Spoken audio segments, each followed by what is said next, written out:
میں نہیں جانتا کہ وہ کون تھی، کیا تھی، لیکن اس کے جو الفاظ ہیں نا وہ کلیجہ چیرنے والے ہیں کہ ظالموں میں نے نکاح کیا تھا، کوئی زنا تو نہیں۔ جب ایک انسان اس دنیا میں پیدا ہوتا ہے نا تو اس کے سارے رشتے اللہ نے آلریڈی بنائے ہوتے ہیں، فکس کیے ہوتے ہیں۔ جب وہ آنکھ کھولتا ہے، باپ پہلے سے موجود، ماں پہلے سے موجود، بہن بھائی، رشتہ دار، سارے رشتے اللہ کی مرضی سے بنے ہوئے ہوتے ہیں، لیکن ایک اکلوتا حق اس پیدا ہونے والے کو دیا جاتا ہے، اور وہ حق نکاح کا ہے۔ فرمایا کہ دو محبت کرنے والوں کے درمیان بہترین رشتہ نکاح کا ہے۔ اللہ نے منع نہیں کیا، رسول اللہ نے پسند کی شادی کو اپریشیٹ کیا۔ مرد اور عورت دونوں کے پاس پسند کی شادی کا حق ہے۔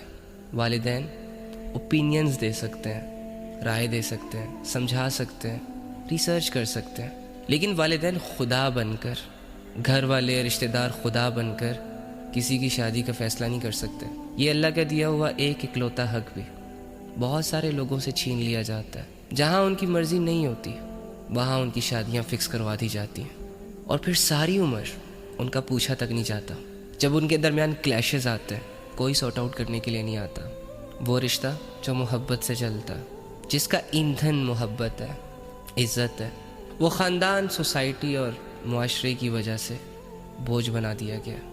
زبردستی کی شادیاں کروائی جاتی ہیں۔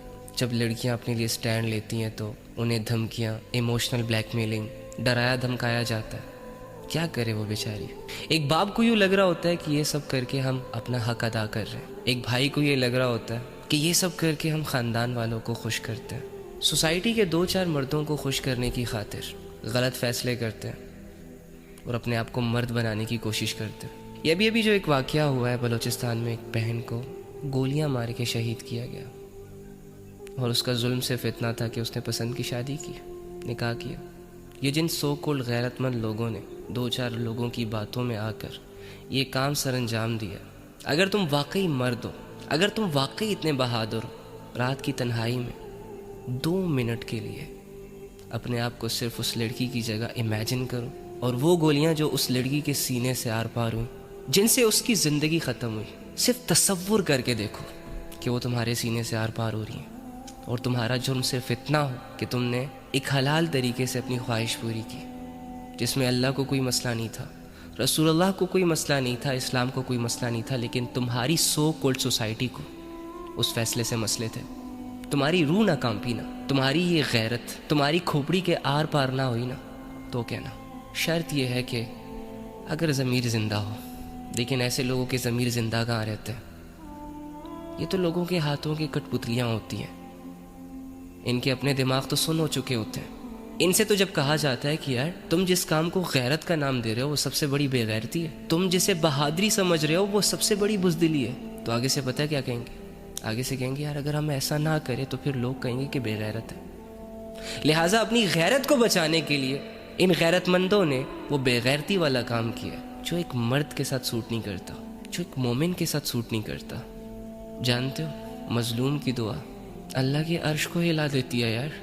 ایک سیکنڈ کے لیے امیجن کرو، تصور کرو کہ اس کی گھائل روح جب اللہ رب العزت کے سامنے پیش ہوئی ہوگی اور اللہ سے شکایت کر رہی ہوگی کہ اللہ تیرے بندوں نے میرے ساتھ یہ کیا، کہ ذرا سا تصور تو کرو اس چیز کو۔ تم نے 2-4 لوگوں کی باتوں میں آ کر اور اپنے آپ کو ایک مرد ثابت کرنے کے لیے 2-4 گولیاں چلا دی ایک مظلوم پر، ہو گئی تیری واہ واہ ان جاہلوں میں، لیکن اللہ کی نظروں میں تو فیل ہو گیا، رسول اللہ صلی اللہ علیہ وآلہ وسلم کی نظروں میں تو فیل ہو گیا۔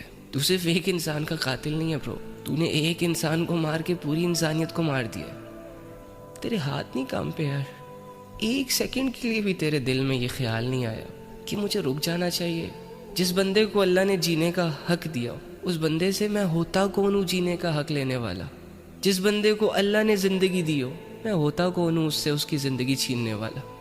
نہ جانے ایسے کتنے کیسز ہوتے ہوں گے پوری دنیا بھر میں، اور پھر لوگ مجھے کہتے ہیں کہ علی بھائی اب ہمیشہ اس دنیا کو برا بھلا کہتے رہتے ہو۔ میں کہاں کہہ رہا ہوں، بنانے والے نے خود اس کی حقیقت بتا دی، وما الحیات الدنیا الا متاع الغرور۔